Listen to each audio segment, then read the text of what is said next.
My name is Grisham. I am glad to see you all again. I have great privilege and joy to be an instructor in this course. I would like to welcome you to the course which is entitled as Basic Foundation of Faith, chapter 2. Today's topic is Sin's origin, or how did sin enter the world and how are we going to fight the sin. Now let's see where did the sin enter from in the Bible, which is recorded in Genesis chapter 3. I will explain it for you briefly. When God had created Adam, the first man, he took the dust out of the ground and made Adam and breathed into his nostril the breath of life, and Adam became a living soul. God knew that it was not good for Adam to be alone. So God made Adam to deep sleep and took one rib out of him and formed it to Eve, the first woman,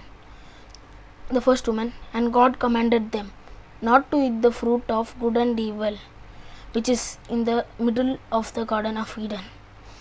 God said, "Don't eat the fruit of good and evil, for in the day you will eat it, you will die."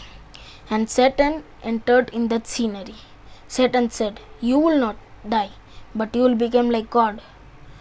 If you eat that fruit, you will know all good and evil." And Eve took that fruit and ate it. By doing that, she violated God's command, and the sin entered the world. And even Adam participated in that sin by eating that forbidden fruit. So here in the very beginning of the Bible, we see the entry of sin. So mankind had a problem with sin. But let's see a little further the stream of time at the time of Noah. So let's turn the book Genesis chapter 6, several verses from it. Genesis 6th chapter, verse 5. The Lord saw the wickedness of man was great in the earth, and that every ancient of the thought of his heart was only evil continually. So there was only evil thing in man's mind and his heart. More examples in this chapter is in 11th chapter to 13th, 11th verse to 13th verse in the same chapter, 6th chapter. Genesis 6th chapter verse 11 to 13. But everyone else was evil in God's sight, and violence has spread everywhere. God looked at the world and saw that it was evil, for the people were all living evil lives. God said to Noah, "I have decided to put an end to all people because the world is full of their violent deeds." So human is grown corrupted. The evil was continually corrupted the God's way. Humans still have the problem with sin from the time of Garden of Eden till the time of Noah, and we have the problem of sin still now. So let's go a little further in the time of Sodom and Gomorrah, the two cities which is recorded in the book of Genesis. Now let's look at Genesis chapter 13 verse 13. But the men of Sodom were exceedingly wicked and sinful against the Lord. So they were sinful against the Lord still now in the Sodom, the city of Sodom. Then in the 18th chapter of Genesis, 18th chapter verse 20. And the Lord said, "Because the outcry against Sodom and Gomorrah is great, and because their sin is very grievous." So their sin is very grievous.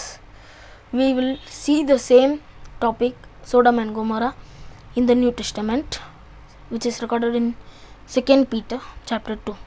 Here we have God's inspired comment concerning the cities of Sodom and Gomorrah, recorded in 2 Peter chapter 2, verse 7 and 8. And delivered righteous Lot, who was oppressed by the filthy conduct of the wicked, for that righteous man dwelling among them tormented his righteous soul from day to day by seeing and hearing their lawless deeds. What a horrible description! A description of inhabitants of the cities of Sodom and Gomorrah. They were wicked exceedingly, sinful against the Lord. Their sin was very grievous. They were guilty of filthy conduct. crude and animalistic conduct, and they were guilty of unlawfulness deeds. It reminds us a lot of the world we live today. God could look down on the world today we live and say those same things about many in many countries. Going a little further, we want to look at the period of Judges and the history of Israel.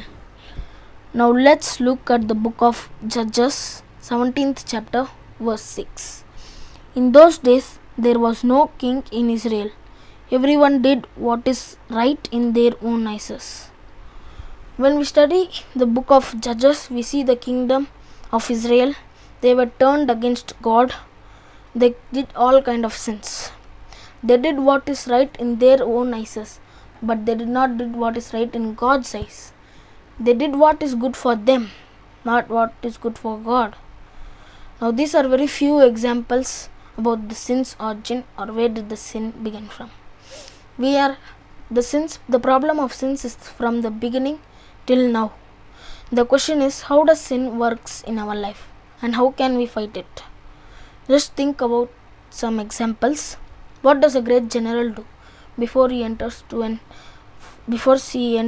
battle with the enemy, those who are opposed to him and his forces? Well, we know he studies about those enemies forces.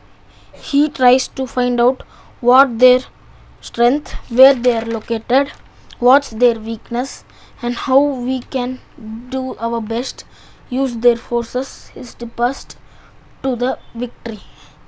So he wants to know about his enemy so that he can be victorious. What about athletics? You have one team playing against another team.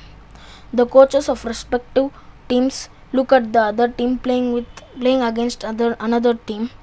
He finds where are they weak and where are they strong, and how can we capitalize their victory and their losses. Just so it's in the case of mankind in our battle against sin.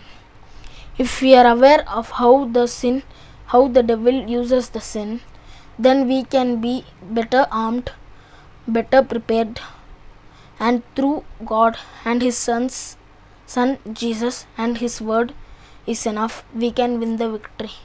We can win the victory by reading the Bible regularly and listening his words. So we can win the victory by doing these things. May God bless these words. Amen.